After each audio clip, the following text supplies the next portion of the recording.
축구를 하다 보면 부상으로 쉴 때가 있어요. 이럴 때 가장 걱정되는 게 뭐 감각이 떨어지는 거 아니야? 힘들게 만들어 놓은 근육 빠지는 거 아니야? 이런 걱정을 정말 많이 하거든요. 실제 눈으로 보이는 팔이나 다리, 가슴 근육이 작아져서 그런 마음이 더 커집니다. 그러니까 저 같은 경우에는 큰 부상을 당하면 오히려 어쩔 수 없다는 생각이 드는데, 뭐 발목 염자나 뭐 타박상 같이 뭐 1주에서 2주짜리 애매한 부상 당하면 이런 마음이 더 드는 것 같아요. 제가 25년 동안 축구를 하면서 프로 14년 동안 있으면서 얼마나 많은 부상을 당했겠어요. 자, 그때마다 들었던 그 불안감을 잘 찾아 들어가 보니까, 그러니까 근육이 얼마나 빠질지 몰라서 더 불안하다는 거지. 그러니까 어느 정도 빠질지 알면 덜 불안할 것 같은 거야. 아예 맞잖아요. 우리가 얼마나 힘든지 알면 오히려 덜 힘들다고. 자, 결론부터 말씀드리면 3주까지는요 확실한 근육 감소는 덜 하더라.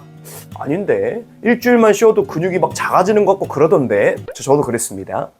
하지만 여러분도 찾아보실 수 있어요.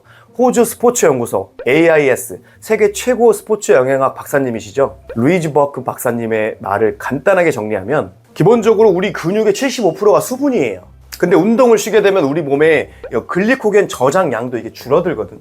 근데 글리코겐은 뭐예요? 맞아요. 포도당이 다 떨어지면 빠르게 쓸 수 있게 어떤 근육이나 간에 포도당을 저장한 덩어리다. 근데 운동량이 줄어들면 어떻게 돼요? 에너지 쓸 일이 별로 없는 것 같은데 에너지 저장을 줄이자 해서 글리코겐 저장량도 줄이게 됩니다. 근데 이때 중요한 거 뭐예요? 글리코겐 1g당 수분 3g이 포함되어 있어. 같이 묶여 있거든. 근데 이제 글리코겐 저장량이 낮아지니까 당연히 수분의 양도 줄어들겠죠. 자, 이때 수분이 한번 빠집니다. 자, 이거 한번 고정해 두고, 또 평소에 우리가 이제 운동을 하다 보면 근육세포들이 에너지 공급을 많이 필요하기 때문에 근육에 혈액이 많이 공급이 돼요. 당연히 그럼 근육세포 쪽에 뭐 수분이나 뭐 산소나 영양소가 많아지겠죠. 그런데 운동을 쉬게 되면 이 혈액들이 굳이 근육에 있을 필요가 없게 되니까 내장이나 피부로 다시 분산되기 시작합니다. 그럼 어떻게 돼요? 근육에 들어오는 수분이 자연스럽게 적어지면서 근육 내 수분이 한 번 더 빠지게 되더라. 이거는 조금 더 중요한 거니까 조금 더 자세히 얘기해 볼게요. 근육이 에너지를 쓴다는 건 결국 근육세포 안에 있는 미토콘드리아가 ATP를 만들 때 필요한 건데, 운동량이 줄어들면 미토콘드리아가 ATP 만들 이유가 당연히 없어지죠. 그럼 ATP 만들 이유가 없어지면 당연히 수분이 필요 없기 때문에 근육 내 수분이 빠져나간다고 보시면 될 것 같아요. 그러니까 근육 입장에서는 운동할 때처럼 많은 양의 수분이 필요 없는 거지. 그러니까 이 내용을 간단하게 정리하면, 평소에 우리가 이제 근육이 빵빵한 거는 우리가 근육을 많이 쓰기 때문에 근육들이 수분을 붙잡고 있다. 운동을 안 하면 붙잡고 있던 수분을 놓아준다. 그렇게 되면 근육 내 수분이 빠지면서 눈에 보이는 볼륨이 빠지게 된다. 근데 그 수분에는 글리코겐 안에 있는 수분도 포함되어 있다. 왜? 절대적인 글리코겐 양도 줄어드니까. 근육 자체가 작아진 게 아니라 뭐가 빠졌다? 수분이 빠졌다. 수분이. 자, 이거는 다시 복귀하고 나서 운동하고 탄수화물 비중 늘리고 하면 글리코겐 양도 올라가고 수분 공급되면서 금방 커진다. 어때요? 한결 마음 편해지죠, 그죠? 이제 좀 살 것 같아. 그전에는 뭔가 막 찝찝했다고. 운동 좀만 안 하면 뭔가 바로 막 근육 작아지는 것 같아서 막 짜증나고 그랬는데, 그거 대부분 뭐였더라? 수분이 빠진 거더라. 물론 부상으로 침대에 완전히 누워서 쉬는 경우에는 3일에서 7일 내에서도 근육량 감소가 된다는 연구 정말 많아요. 우리가 큰 수술을 하면 어쩔 수 없지, 그거는. 절대적으로 복귀하는 시간이 있잖아. 하지만 뭐 발목 염자나 근육 보상이나 타박상 이런 거는 일반적인 활동이 가능하잖아요. 그러니까 또 안 아픈 곳은 보강훈련 할 수 있는 거고. 그러니까 크게 걱정 안 해도 된다. 쉴 때는 마음 편히 푹 쉬고 수분이랑 탄수화물 충분히 섭취해주면 금방 근육 볼륨 돌아오고 글리코겐 회복도 빠르게 된다. 그러니까 너무 걱정하지 말자. 네. 그러니까 저도 25년 동안 크고 작은 부상을 경험해봤지만 부상 자체보다 정말 힘든 게 뭐예요? 내가 그 뒤처진 것 같다는 그 느낌. 와, 이 중요한 순간에 다치기나 하고 이 병신, 이런 느낌이 더 힘들거든. 아니야, 지금 보는 것처럼 그렇게 크게 뒤처지는 것도 없고 다치고 싶어서 다친 것도 아니잖아. 그러니까 우선 뭐 해야 돼? 부상 당했으면 부상이 올 정도로 최선을 다해줘. 나를 좀 보살펴야 돼. 뭐라고 하지 말고 내 몸 내가 챙겨야지. 누가 안 챙겨. 아무도 안 챙긴다고. 그러니까 나까지 나서서 아픈 나를 비난하지 말고 비난해서 달라지는 것도 없잖아. 그죠? 아니야, 난 그래도 뭐 불안해, 난 병신이야 라고 하시는 분들은 지금부터 말씀드리는 과학적인 근거를 한 번 더 들어보세요. 생각이 많이 달라질 겁니다. 자, 어떤 개념이냐면, 자, 머슬 메모리 효과예요. 노르웨이 오슬로 대학교의 유명한 생물학자죠. 크리스티안 군더선 교수님은 말씀하십니다. 단 한 번이라도 근육을 키운 사람은 그 경험이 근세포 핵 수준에서 저장된다. 자, 이게 무슨 말인지 최대한 쉽게 설명을 해볼게요. 우리 몸은요, 연구에 따라 다르지만 약 30조 개의 세포로 이루어져 있어요. 근데 그 세포 안에 핵이라는 게 있거든요. 물론 이제 적혈구 같은 애들처럼 핵이 없는 애들도 있지만 대부분은 하나의 세포에 한 개의 핵이 있어요. 근데 근육세포는 핵이 여러 개 있어. 그걸 다핵세포라고 합니다. 어렵지 않아요. 여러 개 있으니까 그냥 앞에다 다를 붙인 거야. 그럼 왜 근육세포는 다핵세포냐면 우리가 근육을 만드는 과정에서 손상이 오고 위성세포들이 활성화되면서 위성세포 안에 있는 새로운 핵이 근육세포 안으로 편입된다고 보시면 돼요. 그러니까 한마디로 근육세포 안에 위성세포가 살림을 차린다. 또 한 번 살림을 차리면 최대 15년 동안 유지가 되더라. 그럼 여기서 질문이 들 수 있어요. 하나의 근육세포에 몇 개의 핵이 존재할 수 있네요. 이거는 군더선 교수님이 쥐를 가지고 실험을 했는데 하나의 근육세포에 2,000개 이상의 핵이 존재할 수 있다는 걸 밝혀낸 바 있어요. 아니 그래서 어쩌라는 거예요? 좀만 더 이야기를 들어보세요. 이제부터가 진짜입니다. 운동을 우리가 쉬게 되면 단백질 분해가 일어나는 거 맞아요. 근데 실제 근육세포 내 구조물들이 줄어들면서 근육이 실제 빠져요. 근데 그 과정에서 근육세포 자체는 비활성화되거나 위축될 뿐 죽진 않는다. 그러니까 우리가 생각하는 그 근육이 작아지는 건 근육세포 내부의 단백질, 특히 액틴이나 미오신 같은 애들이 줄어드는 거지 근섬유 자체가 죽는 건 아니다. 즉 세포 자체가 사라지는 게 아니다. 심지어 수년 후에도 그 핵은 대부분 남아있더라. 아니 그게 왜 중요해요? 세포 핵이 살아있잖아. 훈련하면 빠르게 근육이 회복되니까. 그 이유 때문에 그래요. 그래도 이해가 안 되시는 분들이 있을 것 같으니까 비유를 하자면 이런 겁니다. 근육세포는 창고야, 창고. 핵은 일하는 직원이야. 그러니까 운동을 하면 창고가 커지고 직원 숫자도 늘어나요. 그럼 당연히 창고 안에 들어갈 수 있는 물건, 즉 단백질이죠. 가득 찰 수 있을 겁니다. 근데 운동을 안 하면 어떻게 돼요? 물건들, 단백질은 빠져서 창고는 텅 비어 보이지만 창고와 직원은 그대로 남아있어. 다시 운동을 하면 창고도 있고 직원도 그대로 있으니까 물건이 더 빨리 채워지는 거야. 자, 이해되셨죠? 특히 운동선수들은 수년째 훈련을 통해서 내 창고에 수많은 직원들이 대기하고 있어요. 그러니까 내가 잠깐 운동 쉬어도 물건이 좀 빠져도 근육이 좀 빠져도 운동하면 금방 채워진다고. 왜? 우리 직원들이 있으니까. 근데 그 직원들은 왜 있냐고. 우리가 하루하루 피땀 흘려서 훈련했으니까 있는 거잖아. 알아요. 부상 당하면 훈련 못하고 뒤처지는 것 같고 불안한 거 알아요. 하지만 어때요? 이미 내 안에는 언제든 복귀할 수 있는 직원들이 풀로 차 있다고. 풀로. 야, 호남아 어디 다쳤어? 걱정하지 마. 우리 어디 안 가. 다시 운동하기만 해. 포기하지 말고. 하기만 해. 우리가 언제든 도와줄게. 내가 힘들게 만든 내 친구들이 나를 도와주려고 대기하고 있다고. 근데 그 친구들 왜 있냐고. 공짜로 생겼어? 아니야. 최소 3년 이상은 해야 이 근육세포 안에 핵이 유의미한 정도로 늘어나는 거예요. 제가 여러분들에게 여러분 다치지 마세요. 다치면 진짜 너무 힘듭니다.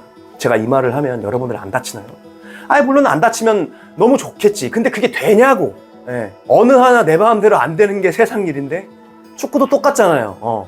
내가 굳게 마음 먹는다고 안 다쳐? 물론 확률은 줄어들 수 있겠죠. 보강훈련 하니까. 하지만 우리 모두 다칠 수 있어. 실패할 수 있다고. 아니 실패할 수밖에 없어. 근데 너무 걱정할 필요 없어요. 우리는 그동안 해온 뼈대가 있잖아. 이제까지 해온 그 시간, 그 훈련 그대로 우리 세포들이 기억하고 있다. 그 개념이 뭐다? 머슬 메모리다. 그럼에도 아니야. 리스크는 대비하면 100% 대비할 수 있어. 부상 대비할 수 있어. 실패 안 할 수 있어. 하시는 분들이 있을 것 같은데 자 보세요. 리스크는요. 본질적으로 내가 대비 못해요. 내가 대비한 모든 경우의 수를 제외한 한 가지 이유가 진짜 리스크야. 그러니까 내가 대비한 리스크는 정의상 리스크라고 할 수가 없어. 그러니까 내가 대비한 모든 경우의 수를 제외한 것이 진짜 리스크라고. 맞나요? 맞다는 거야. 상식적으로 미국이 베트남 전쟁에서 이길 수밖에 없지. 근데 왜 결과가 안 좋았어요? 당시 미국 국방부 장관 로버트 맥나라마 장관이 뭐라 그랬어요? 우리는 모든 것을 수치화하려고 했지만 베트남 국민의 의지까지는 계산에 넣지 못했다. 그것이 우리의 패배다. 저는 축구를 잘 못했습니다. 그래서 고3 끝나고 갈 데가 없어서 지방 창단팀 학자금 대출 다 받고 갔어요. 그럼 고3까지 왜 못했어요? 실패를 안 하려고 하니까. 안정적인 것만 하려고 하니까. 단점 보완하려고 하니까. 실패는 안 좋은 거라고 생각하니까. 실력이 늘어요? 늘 수가 없어. 늘 수가. 훈련의 양의 문제예요? 하루 4탕씩 하는데 훈련의 양의 문제일까요? 아니야. 사고의 문제. 이 실패라는 거, 나에게 리스크라고 하는 건 애초에 100% 대비할 수 없구나. 내가 할 수 있는 건 그 리스크가 왔을 때, 실패가 왔을 때 다시 일어서는 것밖에 없구나. 그리고 그 과정에서 내가 진심으로 진짜 성장이 일어나는구나.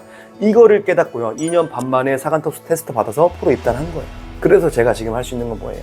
제가 하고 있는 건 뭐예요? 실패는 앞으로 무조건 할 거야. 뭐 연령별 대표든 뭐 대학 선수든 뭐 초등 선수든 심지어 너희들에게 지금 강의를 하고 있는 나조차도 실패를 할 거라고. 무조건 할 거라고. 근데 뭐가 더 중요해? 실패는 당연한 거야. 성장을 위해서. 다시 한번 실패는 당연한 거야. 실패를 당연하게 생각하면 오히려 실패가 멀어질 거야. 이 사실을 내 몸에 완전히 체화시키고 실천하게 하는 거. 그것밖에 성장의 길이 없다는 걸 깨닫게 해주는 거. 그거밖에 없어요. 제가 할 수 있는 거. 우리 아까 이 머슬 메모리, 근육세포의 핵들이 자리 잡고 살아있다는 개념.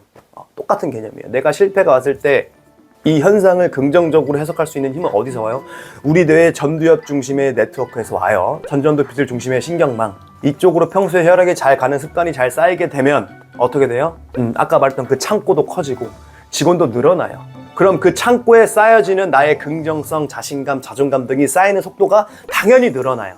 미국의 인지신경과학자이자 청소년 뇌발달, 자기통제 전문가 베티조 케이시 교수님의 연구에 따르면 인내력이 좋은 상위 25% 아이들과 인내력이 안 좋은 하위 20% 아이들의 뉴런의 기능적 연결성이 달라요. 자, 이게 무슨 말이냐면 실패라는 현상이 왔을 때 인내심 좋은 상위 25%는 습관적으로 전전두피질 회로가 잘 돌아가요. 하위 20%는 어때요? 번영계 중심의 회로가 잘 돌아간다는 걸 밝혀내셨어요. 그러니까 무슨 말이에요? 실패가 왔을 때 무너지는 선수들은 무너지고 싶어서 무너지는 게 아니라고. 자꾸 혈액이 그쪽으로 가니까 어떤 부정적, 충동적 선택을 유발하는 내 부위가 계속 활성화되니까 그런 거야. 근데 이거 바꿀 수 있어요?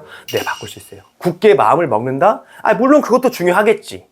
중요하겠죠. 근데 그것보다 더 중요한 거, 습관적으로 부정적 회로, 번연계로 가는 이 혈액들을 긍정적 회로 되뇌피질, 전전두피질로 가게 하는 게 핵심이에요. 그게 뭐예요? 2000년에 노벨 의학상 받으신 에릭 캔델 박사님이 밝혀내신 신경 가소적 현상입니다. 그러니까 가소성, 변한다. 신경 가소성, 신경이 변한다 이거예요. 우리가 근육을 만들 때 뭐 중량 운동, 저항 운동 하는 것처럼 전전두피질 중심의 네트워크 신경망들이 잘 켜지게 하는 습관을 평소에 훈련을 해야 이 선수가 자립심을 가지고 긍정성이 올라간다. 그걸 알려주고 실행하게 해주는 게 뭐예요? 제가 하고 있는 습관 강의인 거예요. 자, 5월 1일에 정식 오픈되고 지금까지 많은 분들이 수강해주고 계시는데 정말 놀라운 건 벌써 100% 완강률 16%가 넘습니다. 여러분, 온라인 VOD 완강률 평균 몇 프로 같으세요? 완강이 아니고 80% 이상 듣는 강의가 8% 미만이에요. 100% 완강은 4% 미만? 제가 강의력이 좋다는 말을 하는 게 아니에요. 그러니까 습관 강의는 한 강의 때마다 바로 실행할 수 있는 것들이 있거든요. 그걸 실행함으로써 수강생들이 진짜 그 변화를 경험하니까 다음 걸 더 듣게 되는 거야. 우리가 배움을 얻을 때 가장 빠른 게 뭐예요? 이론을 다 배우고 경험을 한다? 아니. 경험하고 배우고 다시 경험하고. 이게 제일 빨라요. 경험만 하면 어떻게 돼요? 시행착오가 너무 많아. 이론만 있으면 어떻게 돼요? 실제 삶은 아무것도 변하는 게 없어. 이게 같이 들어가야 실제 변화가 생기고 성장이 생겨요. 그게 제일 빨라. 오늘 말씀드린 내용, 이전 유튜브에서 제가 말씀드린 내용, 혼자서 나는 할 수 있다? 그럼 하셔도 됩니다. 그런 분은 습관 강의 안 들으셔도 돼요. 근데 뭔가 알 것 같은데 잘 모르겠는 그 답답함이 있으신 분들은 고정 댓글 클릭하시면 그 답답함이 아주 많이 해결되실 겁니다. 왜 그럴까요? 이분들은 이미 준비가 돼 있는 분들이니까. 몸으로 이미 경험을 하셨어. 거기에 이론이 붙어진다고 생각을 해봐요. 회복하는 능력이 아예 달라지지. 근육세포의 핵 숫자를 늘리는 거, 이거 너무 어렵지. 한 번 만드는데 너무너무 어렵지. 근데 한 번만 만들면 우리 몸이 다 기억하고 있다. 여러분의 올바른 습관 딱 한 번만 만드시면 그 뒤로는 알아서 해결됩니다. 저도 그렇게 살고 있어요. 앞으로도 여러분들의 건강하고 행복한 삶에 도움되는 영상들을 준비하겠습니다. 영상 봐주셔서 감사하고요. 다음 시간에 뵙겠습니다.